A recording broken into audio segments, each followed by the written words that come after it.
Welcome back to Coffee with Yvonne, a show for creators and entrepreneurs. I'm Yvonne Pearson, your host, and darling, my nails are missing. I'm the founder of Pink Doll House Marketing. I miss my nails already. I had to take them off. Short story. They got caught in the dog's harness this morning, and I lost 2 nails. Rest in peace to my acrylics. So I had to make the decision just to get all of them removed until I could get my full set dip put back on. But anyway, that's not why we're here. We're here this week for another Marketing Magic episode. And if you're new to the pod, welcome in. I don't know how the algorithm found me to you, but welcome to the podcast. Marketing Magic is which I dive into topics that you may see while you're on your timeline, you're scrolling on social media or things that you may have heard of, and go into the marketing tactics behind them. And it could be anything, you guys. It could be tech, it could be fashion, it could be pop culture. There are so many things that marketing is intertwined in, and this show goes into that without all the jargon that sometimes makes you leave feeling confused or that you're not as smart to be part of this industry. You are, and it's my job to break it down in plain and easy language. On today's show, for this week's Marketing Magic episode, we're talking all about Shein. So how Shein dilutes the future of ethical fashion, the rise of microculture, why niche audiences now move the masses, Courtney Kemp, and the era of creator-led universes, and in our final story, building worlds, not ads, the new era of experiential fandom. So grab your coffee or whatever you're drinking and let's chat. Full transparency, ain't no coffee in this cup. I know, you're like, Yvonne, do you drink coffee anymore?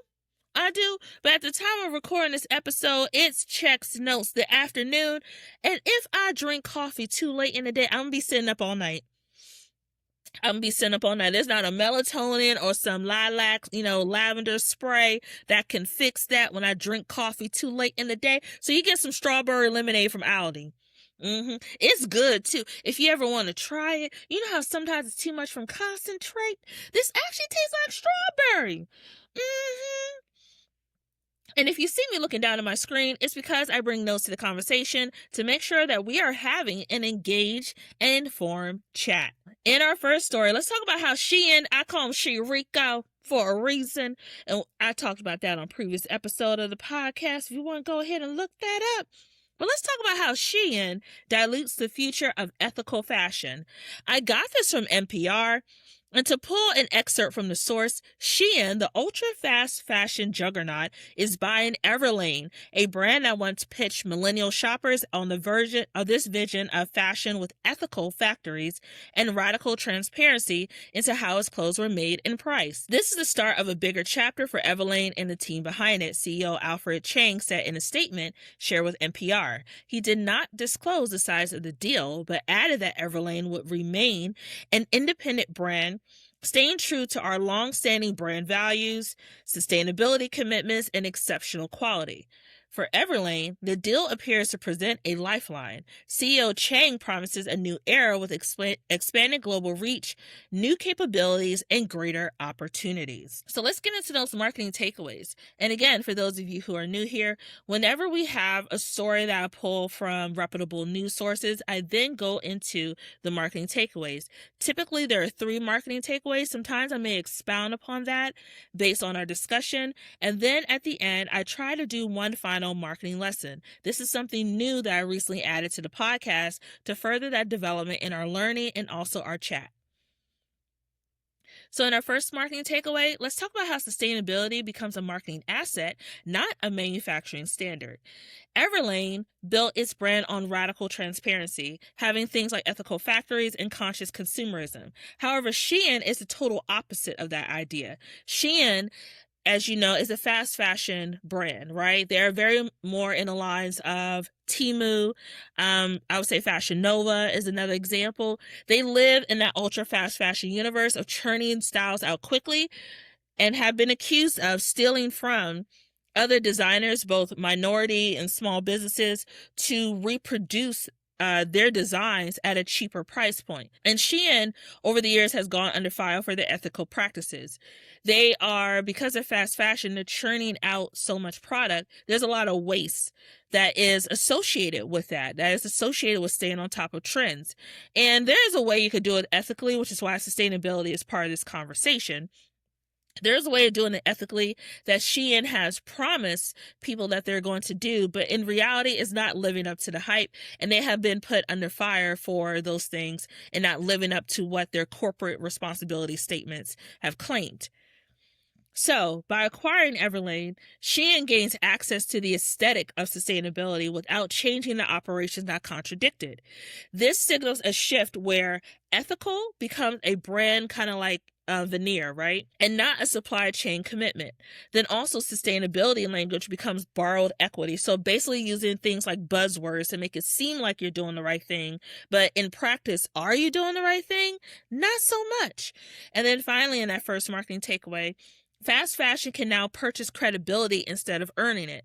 And fast fashion in recent years, especially during the pandemic, you saw a rise in that. You saw a lot more get ready with me, hauls, X, Y, and Z. That cheaper price point that Shein, Temu, and others have benefited from allow for them to expand quickly through things like targeted ads, through partnerships with influencers X, Y, and Z to break into the U.S. market. Since Shein is I believe, Chinese-based business, breaking into that U.S. market through that lower threshold of that price point, and then also benefits of tariffs. Tariffs used to have, I think it was like an $800 minimum to be able to ship goods into the country, and that has recently changed during this recent administration. But you have Shein who benefited from those loopholes to be able to bring in additional products into the country and also being cheap. And by being cheap, people were able to buy quickly and buy often without spending a lot of money. To be fair, Shein is not the only one who has come under fire for sustainability practices in fast fashion. You've seen H&M, who have come under fire for their practices around fast fashion. And H&M is a slightly bit more ethical version of the Sheins, the Temus, and the Fashion Novas. Not perfect, but slightly more ethical. H&M as a company has, pledged a commitment to sustainability. They have things like in store where you can recycle old clothing and get like some kind of discount for bringing your old clothing in, that they'll then repurpose the textiles in for new lines with their collections. They have a sustainability line that lets you know how much this is from recycled material versus new material. So they have done a better job in communicating their commitment to sustainability as much as they can. Shein, on the other hand, it doesn't come across as authentic, in my opinion. It comes across as performative. And now with them acquiring Everlane, the performative nature of this whole sustainability thing has upped the scale and upped the ante. They're now saying, look at us. We've acquired this brand that's all about, ethical fashion, XYZ. We're doing good things in the environment. And then on the other side, you have these factories creating clothing and churning out new looks almost every single week, or sometimes on a daily basis, that says opposite. In that second marketing takeaway, let's talk about how fast fashion is absorbing its critics to neutralize accountability. Again, touching a bit more on the first marketing takeaway we discussed. Everlane was once positioned as the antithesis of Shein, slow, intentional, and transparent. Now, as part of the machine, it was created to challenge. This is a classic power move. It absorbs the challenger, it dilutes the message, and it removes the contrast of what they were trying to do. Also, by acquiring a sustainability coded brand, in this case Everlane, Shein weakens the industry's ability to hold fast fashion accountable. It's almost similar to, going up against your competition and then buying out your competition to make you the only resource people can go to. I believe that's called a monopoly. I may be wrong, but it's almost similar to that, right? Shein is basically saying, we've acquired Everlane, but Everlane at the same time is total opposite of our business model, but it looks like we're doing, again, like I said before, the right thing. But now it's now showing that Everlane is now part of the problem, because now they're part of this bigger conglomerate that is Shein. And then also, it's not just a business deal, it's a narrative takeover. Over the years, as sustainability has become more and more prevalent, as we've seen textiles ending up on the shores of the continent of Africa in countries like far Asian countries, and the damage that has been done through having fast fashion, through overconsumption in general, we've seen the impact it's had on our planet. It has made people more conscious about how they're shopping and how much they are consuming, because there is a backlash to it. There is an impact to consuming too much, just having too many things that puts more waste into the world that we don't know what to do with. And it's now going into things like microplastics, impacting our water sources, all the things that we don't think about because it doesn't impact our daily lives here, it impacts someone else's life somewhere else. And in that final marketing takeaway, before we get into that marketing lesson, ethical fashion loses its North Star when leaders compromise. Everlane's acquisition signals to the market that ethical fashion is not financial sustainable at scale. Mission-driven brands may eventually fold into fast fashion, and doing good is optional, but growing fast is mandatory. And other ethical brands now face pressure to either compete with Shein's speed and pricing, which is very hard because, again, they have a lower threshold for barrier of entry for customers, or sell to a fast fashion giant to survive. And that also poses a question: can sustainability exist in fashion with capitalism tied to it? Because at the same time, if you want these companies to make money, but you want them to be sustainable, how fast are we pushing out product, and where are we compromising our initial core values to meet those needs and meet that demand? So for that marketing lesson, ethics without infrastructure cannot compete with scale, and scale will always try to buy the illusion of ethics. Shein's acquisition of Everlane proves a hard truth. If ethical fashion does not build scalable systems, fast fashion will buy the brands that do and repurpose their values as marketing language. If your values are not embedded in your business model, they're just content, right? And content can be bought. No matter how much you try to push out a different narrative, if it is not creating a through line about who you are in terms of your company core values, your culture, every single thing that you do, it's just another buzzword to put on your website and your social media pages. Okay, in our next story, let's talk about Tubi. Yes, Tubi. We're going to talk about Tubi and the rise of microculture and why niche audiences now move the masses. I got this from Tubi's newsroom. To pull an excerpt from the source, a new diverse slate of exclusive digital-first creator series from Keith Lee. You know Keith Lee. I'm going to eat it. I'm going to like it. I'm rated 1 through 10. You know Keith Lee. Okay. Bob the Drag Queen, Rock Squad, and other creators is coming to Tubi.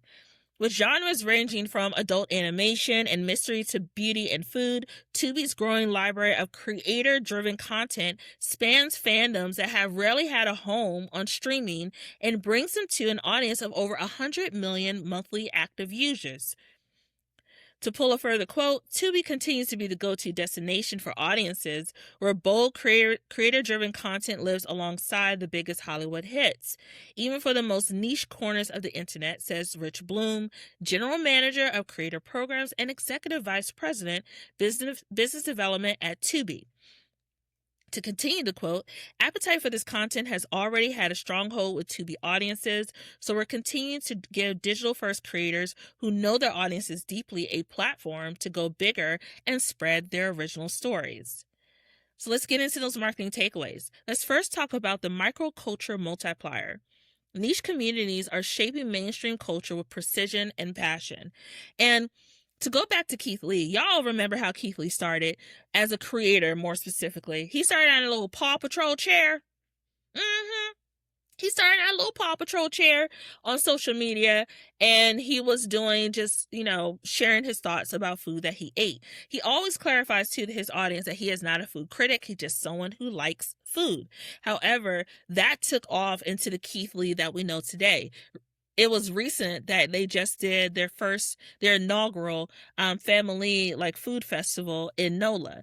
And it was a big deal because Keith Lee was taking his audience, his digital audience, and bringing them to in-person engagement through this festival. While it was considered a test concept, It was also very successful. You had, I think they mentioned about 20,000 or so people who attended the event. You had small minority-owned businesses from different parts of the country. You also had other recognizable creators like Kev on stage, and music performances from people like Kirk Franklin, who are part of the overall lineup. What he did in terms of taking his audience and building it authentically and through that organic engagement was able to translate to this now bigger space. And then with Tubi and that partnership that he has with the limited series, I think it is, where they're following the development of this festival, with Tubi, you're now bringing him into an even bigger platform. It's so important for creators to understand that your audience just does not have to live on one platform. In order to be sustainable, you should be looking at other ways to speak to your audience through in-person engagement, through your newsletter. My friend Carrie, who hosts a Kickback with Carrie podcast, does a wonderful newsletter out to her subscribers. You can do things like activations. I've done a couple activations so far. I did one where I did a Pilates class for my birthday for, a small group of people that was invite only. I further translated that a couple weeks ago into my Devil Wears Prada 2 private screening to benefit Suited for Change, in which I partnered with beauty brands, with, other businesses to amplify the gift bags, to amplify the experience overall. There are little things you could do to translate your audience that does not involve you going to a mass scale, right? A lot of times you can have an audience of, say, 20,000 people, which to some may seem like it's small, but that's actually a good size audience. But that audience isn't being nurtured in another space offline, right? And in doing so, you also limit the opportunities you have to build a world for your supporters. And by Keith Lee, and other creators partnering with Tubi, they're now expanding their world into these new spaces that will allow for them to continue building their empires. I'll just call it that, their empires, and allow for them to be more impactful in other ways that can support other creators. So to get into that second marketing takeaway, let's talk about creators as cultural studios. Tubi is positioning creators as full stack media brands with built-in distribution. To break that down, in terms of full stack media brands, so for example, me on this screen right now, right? Me hosting this podcast, it makes me part of this media landscape. And media landscape can be as broad as a podcast. It could be social media content creators. It could be hosting a live show. It could be wherever media is considered, even through a platform like a written platform, including a newsletter, wherever you are visually seen or you can have your voice amplified. And built-in distribution are those audiences that I was speaking to, those audiences that you interact with and you engage with through these platforms. When you have built-in audiences, those are also people who trust your perspective. They choose to follow you. They choose to listen. They choose to engage. And when you activate that audience and can turn that into dollars, that truly shows that you have a tapped-in audience. By Tubi doing that, they know by bringing in their individual audiences into the Tubi universe, you now have people who are paying attention to the content. They're not just coming to see Keith Lee. They may explore other pieces of original content as well within that Tubi platform. So now you're getting people to sign up for Tubi, to engage with Tubi, and you're also further expanding that 100 million monthly users that Tubi has. And then that final marketing takeaway before we get to that marketing lesson, the AVOD, which means ad video on demand, attention shift. Free ad-supported streaming is becoming the new default as subscription fatigue grows. And I'm not going to lie to you, I'm one of the people we tired. We tired because I can't keep up where my favorite shows are anymore. It's so many apps. I be forgetting who I'm paying for sometimes. I'm like, who? Why that $15 gone? Who I owe? Oh, that's for X, Y, and Z platform. Oh, yeah. There's so much out there in terms of content that, and we say this in social media often, that it's a very noisy space. The ad space or app space for the streaming platforms has also become very noisy because they're competing for our attention and our dollars. When you have platforms like Tubi, like Freevee, you are allowing people a chance to consume your content that has a low barrier to entry in terms of being free. We know there are going to be ads on Tubi. We know we're going to be sitting through, a bajillion product placements and things like that through these different ads and stuff while we're trying to watch our free programming. But we're willing to do it because it's free. Whereas other ad platforms that we're paying into, Netflix, I'm looking at you, that has a lower subscription model, which is like, I think $9.99 a month, but still has ads placed into it. We're now paying to consume this content, but now have to sit through an ad every 20 or so minutes, in order to continue the programming. That is a lot for people, and after a while, it gets old. So you see a lot more people going, why am I spending my money for these platforms to see some show that I only want to see one show, and then I'm out. I'm barely using the app afterwards, whereas Tubi and Freevee also has great content. It may not be fresh content off the cutting room floor, but they also have great content too that we can consume without having to spend our dollars. So Netflix, get it together, because I don't know why I was paying almost $40-something a month to watch Bridgerton. I love me some Bridgerton, but $40? That's, see, checks notes before the gas prices went up. That was almost a full tank of gas in my car for $40. Yeah, don't look at me like that. Yes, I get regular. Okay, in our next story, let's talk about Courtney Kemp and the era of creator-led universes. I got this from Blex Media. And to pull an excerpt from the source, Courtney A. Kemp is taking her talents to Apple TV+. To take a step back, Courtney A. Kemp is the creator behind the very popular Netflix. I know I just dragged Netflix, but I did like that show. The very popular show on Netflix called Nemesis. You know Nemesis, right? To give you an idea who on Nemesis, remember Daniel and his fine self on Insecure? He on the show. Remember O'Shawn? I think that's his name on Abbott Elementary. He on the show. And then if you remember, what's his name? Lawrence's, I think, baby mother, when Issa and Lawrence broke up. She on the show too. Okay. So give you a little backstory about who she is. All right. So, Courtney A. Kemp is taking her talents to Apple TV+. The Emmy-nominated creator, showrunner, and producer behind the Power universe has signed a multi-year overall deal with the streamer. I know that money long with that deal, honey. Woo-hoo-hoo. I know that money long. Under which she and her production company, End of Episode, will develop and create series exclusively for Apple TV+, with the platform also receiving a first look on film projects. That money long, honey. That money long. The deal comes as a significant moment for Kemp. Her crime drama, Nemesis, the one I was saying with Daniel's fine self, O'Shawn, and then Lawrence's baby mother. Okay, we up to date. Which recently premiered on Netflix, is currently the #1 series at the time of this recording in the US and 15 other countries on the platform.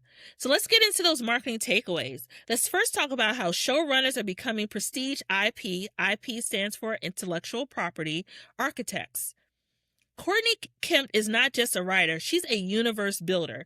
Her work on Power didn't create a hit show, it created a multi-series cultural franchise with distinct characteristics, interconnected timelines, a loyal vocal fan base, high social engagement, and repeated narrative formulas. Apple TV isn't just buying scripts, it's buying architecture. They want creators who can build worlds that sustain multiple seasons, expand into spin-offs, generate cultural conversations, and anchor the platform's identity.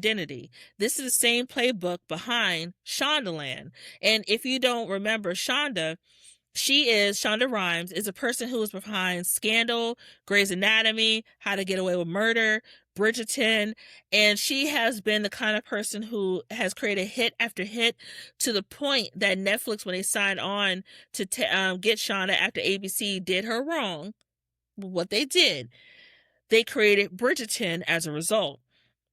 Kemp now joins that tier, a creator whose voice is a brand. And thinking about it too, as much as people want to talk about Power, it did its job in terms of giving visibility to Black creatives and also to Black actors. We criticize, and I have a lot of criticism for people like 50 Cent in his personal life. However, what he did with creating the Power universe and supporting that and backing that and supporting Black creatives, I will give him credit for. Looking at Courtney A. Kemp, she not only use her talent in the Power universe and being part of those spinoffs. She then took it to further expand. Sometimes I think creators, we rest on the success of one thing and we think that that's good enough. If you want to be sustainable, you have to always be currently building. You have to always be currently thinking ahead and strategizing. This Nemesis series, which was very good in my opinion, I wanted more. I'm ready for a season 2, but this was her chance to stand out on her own as a creator, as a producer, and it paid off. It got the right people's attention. Netflix is a global platform seen in so many different countries in multiple languages. The show Nemesis being number 1 is proof of performance that her formula works. And by Apple TV investing in her early, they're getting in on, I wouldn't say the ground floor. I would say like at least like, floor 6, but they're getting in while she's still growing and evolving and wants to be part of that. That shows the investment in the creator, and they know that they're going to get a return on their investment, as well as we talked about with Tubi, getting that built-in audience from Power, from Nemesis, and shifting them over to the Apple TV platform to get them to become subscribers and consumers of their content. In that second marketing takeaway, let's talk about how platforms want cultural consistency, not just hits. Streaming is oversaturated. I said this before, I'm going to say it again. Streaming is oversaturated. Everyone has content. What platforms don't have is identity.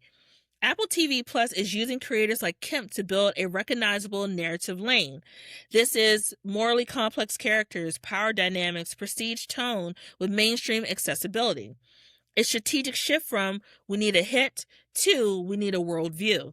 And because hits can fade, worldview also builds loyalty. Think about something else I'll use for an example. The Game of Thrones universe. I'm a Game of Thrones girl, okay? I don't like violence, but I don't mind Game of Thrones violence. But Game of Thrones, which was created from the book series, Game of Thrones, it has built its own universe. The show was on, I think, for like a little over 7 years, I believe. That last season could have stayed in their dress. Because how you leave a coffee cup in the middle of the set? There was no coffee shops. Yvonne, let it go. And also, y'all did my girl Daenerys Targaryen, first of her name, wrong with the Yvonne, let it go. It's over. The show has ended. They have moved on. You need to as well.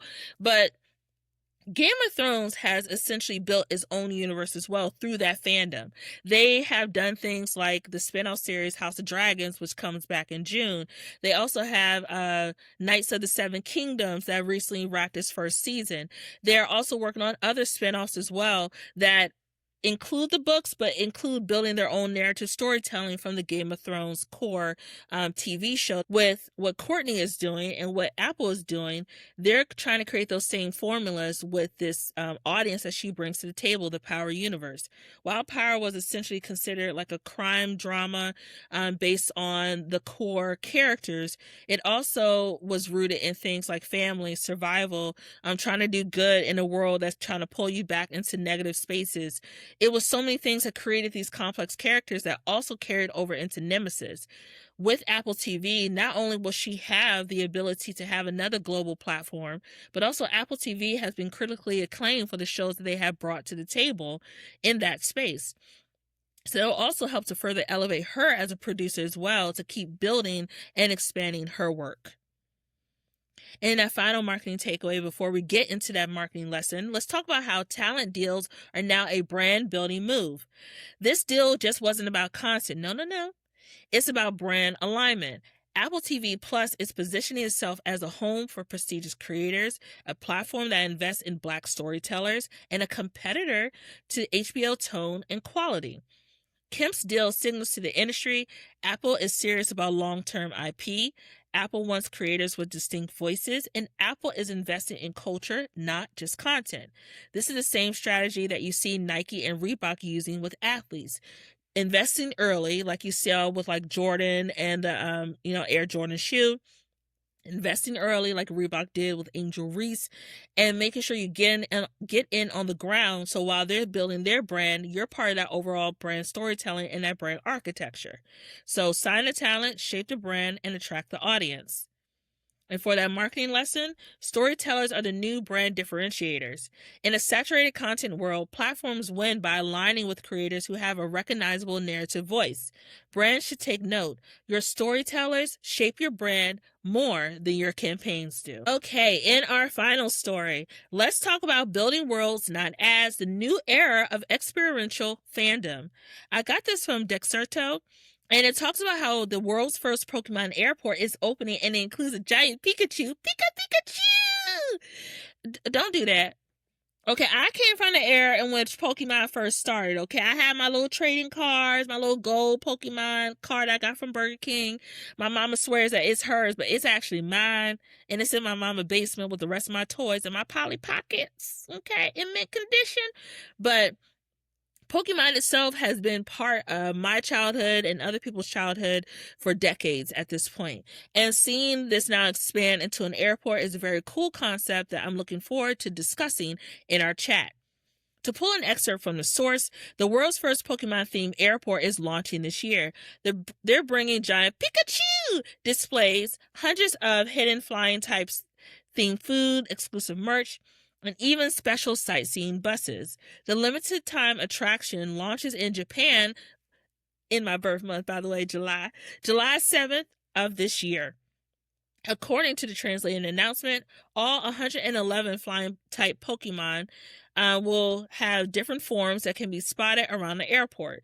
Visitors will also be able to spot themed decorations across the airport entrance, boarding bridges, walls, and signs. So let's get into that marketing takeaway. Let's talk about IP, again, intellectual property, as infrastructure. Pokemon transforms an airport into a fandom-driven destination. And like I mentioned before, Pokemon has been so much part of my childhood, of other people's childhood. It has really expanded from the initial show that came on, I think it was the WB, if I'm correct, back in the day when I had a Sega Genesis, back in the day. But Pokemon itself has expanded from that TV show into what we have now. What we have now are multiple spin-offs. There were movies around Pokemon. There are also Pokemon competitions and things like that. And it's also translated into various merch deals and brand collaborations and partnerships.